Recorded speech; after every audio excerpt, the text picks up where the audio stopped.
கேட்பவர்க்கு அள்ளி தருபவன், அல்லல் துன்பம் துயரங்களை கிள்ளி எறிபவன், பாசத்தோடு யாவரையும் பார்க்கின்றவன், பாவங்களை பார்வையினால் மாய்க்கின்றவன். அல்லல் படும் மாந்தர்களே அயராதீர்கள், அல்லாவின் பேரருளை நம்பி நில்லுங்கள். அவனிடத்தில் குறையனைத்தும் சொல்லி காட்டுங்கள், அன்பு நோக்கு தருகவென்று அழுது கேளுங்கள்.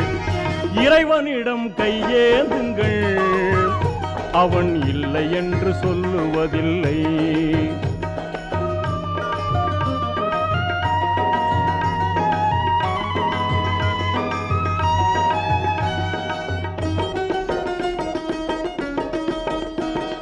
தேடும் நேயர் நெஞ்சங்களில் குடியிருப்பவன், தேடாத மனிதருக்கும் உணவளிப்பவன்.